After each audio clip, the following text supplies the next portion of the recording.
So a good Wall Street Journal article I was reading about Kyle Shanahan and what makes him so good. We were talking about this last week, 2 weeks ago. Yeah, 5 times, by the way, the Rose Bowl has hosted the Super Bowl. What was the last one?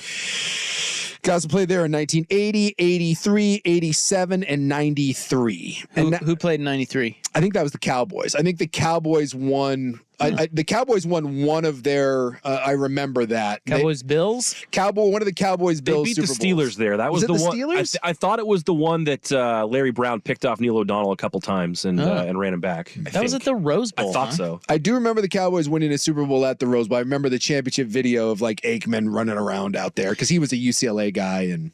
Yeah. All right. So 2 weeks ago, we talked about what makes John Harbaugh so good, also from the Wall Street Journal. And it was an interesting point about how he's not beholden to any set playbook because he's not an offensive coordinator or a defensive coordinator. Yeah. And that's what makes John Harbaugh so good is he can meld a lot of different concepts together. So this week they had one on what makes Kyle Shanahan so good, and that's interesting because he has revolutionized the game. And they were talking about how the spread is out and the squeeze is in. Do you know what this is in reference to? Yeah, were you talking about where you're lining up? Because it used to be that the idea was that the NFL and all football was just we're going to spread you out 53 and a half yards and sideline to sideline. And Shanahan was one of the first guys to come in, and this is where we talked about this a number of years ago, but especially with Kittle and Juszczyk, what they can do is the Niners can line up 4 wide with their tight end and fullback. And if you want to play nickel or you want to play dime, cool, we'll shift down in.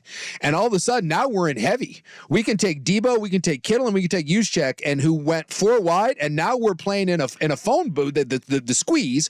We're going to play in a confined space. You got a bunch of secondary guys out there, and we're going to ram it right down your throat. Or we just we can break off in a million different directions. However you want. There's grass everywhere. Good luck covering it. Yep.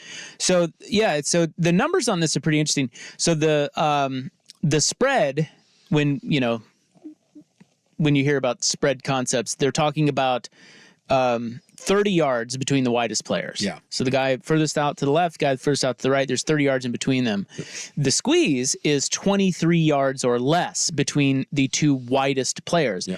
So the distance in yards between the widest guys in information, the Niners are the tightest in the NFL. That's no shock. But they run a lot of those bunch formations. Listen to who is number 2, 3, 4, and 5. Number 2, the Los Angeles Rams, Sean McVay. Number 3, the Miami Dolphins, Mike McDaniel. Number 4, the Houston Texans, Bobby Slowick. And by the way, they surprised everyone with their offense this year. Yep. And then number 5 is Green Bay, and that's Matt LaFleur. All are Shanahan guys. So what they said was they keep it in between 23 yards on basically 64% of their plays. And so if you notice, all 6 teams, the teams that I mentioned there, who's the other one? There's another team. Baltimore wasn't one of them. Anyway, there's a 6th team that I failed to mention, but in condensed formation rate, they all made the divisional round of the playoffs. Every one of them. And it keeps defenses more honest, like you said, because utilizes every inch of the field. Or they can just run it right down your throat. And what I love about when you watch any of these offenses, and again, this is something that you'll hear smart people talk about a lot, play action is the quarterback's best friend. If you and no one runs better play action than Shanahan. He just when you watch they love to attack the edges. They love to attack the outside zone run, and it looks exactly like their play action game. And they have no problem doing that on 1st, 2nd, or 3rd down. And when you run play action, especially with young quarterbacks, this is why it drives me a little bit batty when we talk about system quarterbacks. Well, sure, the system is supposed to help a quarterback. And when you keep a defense honest and they're not certain with your run looks, this is why a lot of people think that the shotgun needs to go away. Like if you've got Pat Mahomes, you have Josh Allen, and you want to line up in shotgun 90% of the time, fine, because that guy's they're just different. different. But if you're trying to help a young quarterback, a CJ Stroud, a Jordan Love, a Brock Purdy, what do all those offenses have in common? They play under center 60+% of the time, and they run play action or run the ball on first or second down just about every time. It is your quarterback's absolute best friend, and you put your quarterback in position to be successful.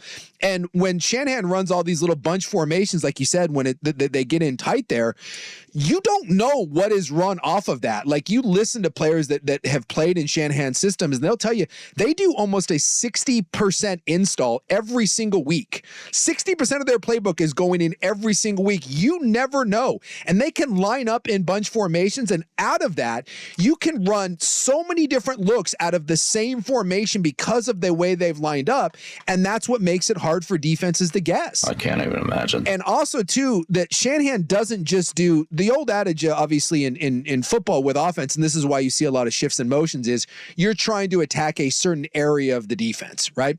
Shanahan will attack a certain player. If you bring in a nickel that he doesn't like, guess what? You are going to get picked on all game long until you make that adjustment. So he is a master at not just attacking space, but attacking individual players, and he can do that all out of the same looks. And it really is hard. And this goes for all of his coaching tree. This really is right now. This is kind of the revolution of football when you look at these offenses that are coming from this same coaching tree. And it's going to be such a fun matchup because Spagnuolo on the other side does a phenomenal job of disguising looks and bringing pressure from all different angles. But it's really hard when you're not certain what the offense is doing. This is a true chess match between a man that loves to isolate defenses and individual players and someone that loves to disguise what they're doing and bring pressure from all over. I think this is by far the most intriguing matchup is Shanahan's shifts and motions versus Spag's ability to bring pressure in non-traditional looks.